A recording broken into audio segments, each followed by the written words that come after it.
কাজ করে খুব হ্যাঁ ঠিকই বলেছিস। একা সংসারের অভাব, কি করা যায় বলতো ভাই?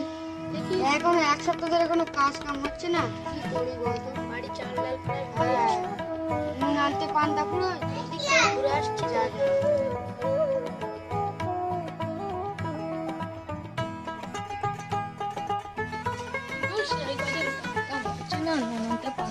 কি করি তাই চিন্তা করছি।